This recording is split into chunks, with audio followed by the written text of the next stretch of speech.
এবং বৈধ 8.5 কোটি টাকাও তুলতেও ব্যর্থ হচ্ছে বিধাননগর পৌরসভায়। দেখুন, বাংলায় দিদির নেতৃত্বে নির্বাচনের পর নতুন একটা বাতাবরণ তৈরি করা হয়েছে, যেখানটায় হকারদেরকে মনে করা হচ্ছে পশ্চিমবঙ্গ সরকারের শত্রু। বড় অদ্ভুত লাগছে যে ভারতবর্ষের যে আজকের অর্থনীতি, সেখানটায় ইনফর্মাল সেক্টরে, অর্থাৎ নিজের হাতে নিজের পায়ে দাঁড়িয়ে রোজগার করার যে ক্ষেত্রটা, সেখানটাই শুনলে অবাক হবেন 11 কোটি মানুষ রুজি অর্জন করছে। হঠাৎ করে নির্বাচন পরবর্তী বাংলার মুখ্যমন্ত্রীর হকারদের বিরুদ্ধে তার যে গগনভেদী আক্রমণ আমাকে অবাক করেছে।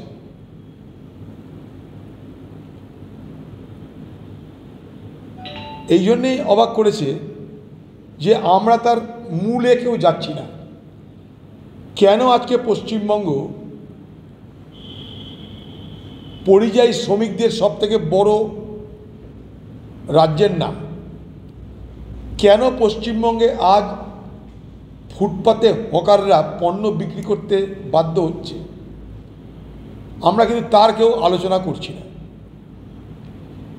ভোটে শহরে কম হয়েছে ভোট, শহরবাসীকে নতুন করে বার্তা দাও যে আমি মমতা ব্যানার্জির শহর, যেমন আমি গ্রামে লক্ষ্মীর ভাণ্ডার দিয়ে, গ্রামে আমি 100 দিনের কাজ, গ্রামে আমি স্বাস্থ্যসাথী দিয়েছি, তেমনি শহরের মানুষ আপনাদেরও সুবিধা অসুবিধার কথা ভেবে এবার আমি আক্রমণে নেমেছি হকারদের বিরুদ্ধে। কারণ শহরের মানুষ আপনারা মমতা ব্যানার্জিকে ভোট দেন, এই হচ্ছে লাইন। শহরের মানুষকে খুশি করবার জন্য কাকে আক্রমণ করতে হবে? হকারদেরকে। শহরের মানুষ কেন ভোট দেয়নি সেটা আগে জানুন। না জেনে আক্রমণের জন্য হকারদেরকে চিহ্নিত করবার মধ্যে একটা হিংস্র রাজনৈতিক বদলা, এটা কিন্তু কাউরি কাছে কাম্য নয়। বেলাগামভাবে, বেনিয়মভাবে হকার প্রত্যেকটা শহর গ্রাস করবে, এটাও ঠিক নয়। কখনো এটা সমর্থন করি না, কিন্তু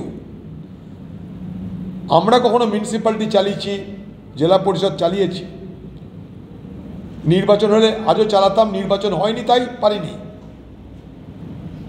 কিন্তু একটা কথা বলবো, যে কাউকে খেতে দিতে যদি নাও পারি, কারো খাবারকে কেড়ে নেওয়ার অধিকার আমার আপনার কারো নেই। ক্ষমতা আছে তাই তাদের খাবারের অধিকার কেড়ে নিলাম, রোজগারের অধিকার কেড়ে নিলাম, অথচ উল্টো কিছু দিতে পারলাম না। এটার মধ্যে কখনো মামাটি মানুষের নেতা নেত্রী হওয়া যায় না বলে আমি মনে করি। উনি আজকে অদ্ভুত ধরনের কথা বলছেন, 72 ঘন্টা পর বলছেন এই হবে, তাই হবে, ওই হবে, বলছেন কাউন্সিলরদেরকেও গ্রেপ্তার করা হবে। তাহলে এতদিন পশ্চিমবঙ্গের মুখ্যমন্ত্রী আপনি কি ধৃতরাষ্ট্রে যেমন চোখ বন্ধ করেছিল, গান্ধারীও চোখ বন্ধ করেছিল, তো আপনি কি গান্ধারীর হয়ে চোখ বন্ধ করেছিলেন যে কিছুই আপনার নজরে পড়েনি? আপনি তো জেলায় জেলায় মানুষের কাছে গিয়ে মিটিং করেন, ঘরে ঘরে দিদি, ঘরে ঘরে রেশন, সবই তো আপনার ঘরে ঘরে। তো সেই ঘরে ঘরে যখন জেলায় জেলায় গিয়ে আপনি মিটিং করেছেন, তখন কি আপনি জানতেন না হকার সমস্যা কি? আজকে যারা বড় ব্যবসাদার, নিশ্চয়ই তাদের দোকানের সামনে হকার বসলে তাদের ব্যবসার ক্ষতি হয়, অবশ্যই, কিন্তু সব কিছুর মধ্যে ভারসাম্য রাখুন, সকলের ভালো হোক। তার জন্য সরকার, তার জন্যই পলিসি তৈরি করতে হয়। বড় ব্যবসাদার তাদেরও ক্ষতি হবে না, ছোট ব্যবসাদার তাদেরও ক্ষতি হবে না, তবেই না আমি সরকার চালালাম। হঠাৎ করে বছরের পর বছর ধরে যারা এই হকারি করে রোজগার চলে, রাতারাতি তাদের জীবনে এক দুঃস্বপ্ন নেমে এলো। তাদের রোজগারের নিশ্চয়তা কেড়ে নেওয়া হলো। তারপরে ক্ষতের উপরে মলম লাগানোর মতন করে বলা হচ্ছে দেখা হবে। গরু মেরে জুতোদান করার মধ্য দিয়ে এ বাংলার বেকার যুবক যারা হকারি করে, শখে কেউ করে না, খোলা আকাশের নিচে রোদের মধ্যে বসে কেউ হকারি করে না, যদি তাদের ঘরে ঘরে আপনার পার্টির নেতাদের মতন একটা করে নেতা থাকতো, যাদের রোজগার করতে হয় না, তাদের ঘরে এমনি এমনি টাকা চলে আসে। আজকে তাই এই ধরনের হঠকারী সিদ্ধান্তের বিরোধিতা করা উচিত। আমি এই হঠকারী সিদ্ধান্তের সম্পূর্ণ বিরোধিতা করছি এবং নিন্দা করছি। তোলা দিয়ে তারা হকারি করে, বিনা তোলাতে কোনো হকারি হয় না এখানটাই। আগে দাও তোলা, ব্যবসা কর ভোলা, এই সিস্টেমে চলে এখানটাই। যাদেরকে তোলা দেয় তাদের ওটা রোজগার, তাদেরও রোজগার মার খাবে। যারা তোলা দেয় তাদেরও রোজগার, তারাও মার খাবে। আপনার দলের মিছিল মিটিংয়ে হকাররাই তো থাকে। বুথ দখল করতে তো হকারদেরকে ব্যবহার করা হয়, পাড়ায় পাড়ায় মস্তানি করতে তো হকারদের ব্যবহার করা হয়। আপনার দলের মিছিল মিটিংয়ে কারা থাকে? সেলফ হেল্প গ্রুপের মহিলারা আর গরিব হকাররা, গরিব কর্মচারীরা। এখানকার মিউনিসিপ্যালিটি, কেন সারা পশ্চিমবঙ্গের মিউনিসিপ্যালিটির সমস্ত কর্মচারীদের তাদের তৃণমূল ছাড়া অন্য কোনো রাজনীতি করার অধিকার নেই। অন্য কোনো রাজনীতি করতে গেলে তাদের চাকরি কেড়ে নেওয়া হয়। এই নৃশংসতা বাংলার মুখ্যমন্ত্রী আপনার নেতৃত্বে হচ্ছে। নির্বাচনের পর সেই নৃশংস চেহারা আরও প্রকট হচ্ছে এই বাংলায়। আমরা তার বিরোধিতা করি, 100 বার বিরোধিতা করি। আপনি বলছেন হকারদের জন্য আলাদা করে বাজার করে দেবেন, জায়গা আছে আপনার?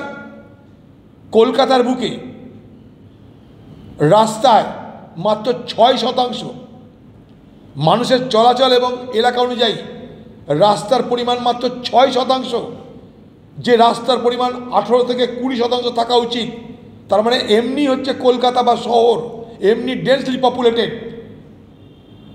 তাই আমরা কি করেছিলাম যখন মিউনিসিপ্যালিটি চালিয়েছিলাম, হকারদের যেখানে যা যা ছিল তাদেরকে বলেছিলাম তোমরা হকারি করবে নিশ্চয়ই, তার ব্যবস্থাটা পাল্টে দেব। কি?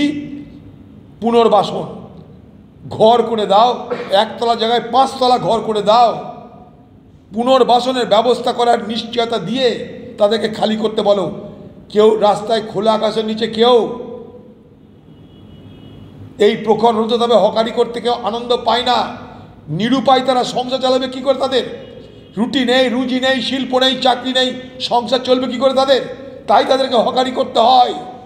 শখে কেউ হকারি করে না। আজকে যেখানে যেখানে হকারি হয় সেখানে সেখানে ফাঁকা জায়গা যদি থাকে 4 তলা 5 তলা বিল্ডিং করে দাও। কোনোদিন পরিকল্পনা তো নেননি আপনি। আজ নির্বাচনের পর কেন আক্রমণ? কারণ নির্বাচনের পর শহরের ভোট কমেছে, শহরের মানুষকে খুশি করতে হকারদের উপরে আক্রমণ নেমে এলো। সে বেচারারা কিছু জানে না, বোঝে না। সেখানটায় কারা স্থানীয় কারা বহিরাগত সেটার আবার ধোঁয়া তোলা হচ্ছে। এটা কি হচ্ছে? নীতি সকলের জন্য এক হোক, পলিসি সকলের জন্য এক হোক। লাইসেন্সের টাকা দিয়েও তারা আজকে ঘর খালি করতে হচ্ছে, কেড়ে নেওয়া হচ্ছে তাদের দোকান ভেঙে দেওয়া হচ্ছে। 3 দিন ধরে মস্তানি চলছে। কোথাও বুলডোজার বাবা, এখানে বুলডোজার মা চলে এসছে। বুলডোজার দিয়ে মস্তানি করছেন আপনি। আপনার এই চেহারাগুলো ঢাকা থাকে ভোটের সময়। বাংলার মানুষ বুঝতে পারছেন এই আসল চেহারাটা কি। বাংলার মা বোনদের দারিদ্রতার সুযোগ নিয়ে তাদেরকে বিভ্রান্ত করা হয়। লক্ষ্মীর ভাণ্ডারের টাকা আপনার প্রাপ্য, সেই টাকা কারোর দয়া নয়, সেই টাকা আপনার পাওনা। এটা মনে রাখবেন বাংলার মা বোনেরা। 100 দিনের কাজ আপনার প্রাপ্য, আইন আছে তার জন্যে। কারোর দয়া নয়, কারোর করুণা নয়। বাংলার মানুষ মনে রাখবেন, আজকে হকার বন্ধুদের বিরুদ্ধে যে আক্রমণ নেমে এলো, ছোট ছোট ব্যবসাদের বিরুদ্ধে যে আক্রমণ নেমে আসছে, এতে বাংলার অর্থনীতির বড় ক্ষতি হয়ে যাবে। এতগুলো বেকার ছেলে যারা হকারি করে রোজগার করতে, তারা কাল থেকে কি করবে? তার অনিশ্চয়তা তৈরি করার মধ্য দিয়ে বাংলার ভালো হতে পারে বলে আমি বিশ্বাস করি না। সারা বাংলায় হকারি করা অপরাধ।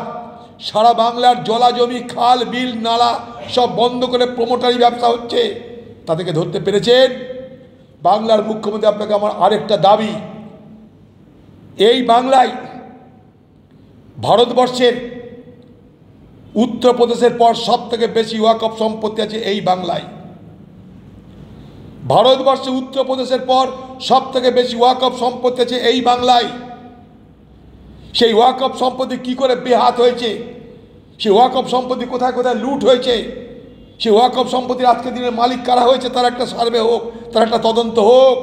চ্যালেঞ্জ করছি আপনাকে, এ বাংলায় ওয়াকফ সম্পত্তি লুট হয়েছে, আপনার আমলে বেলাগামভাবে লুট হয়েছে ওয়াকফ সম্পত্তি এই বাংলায়।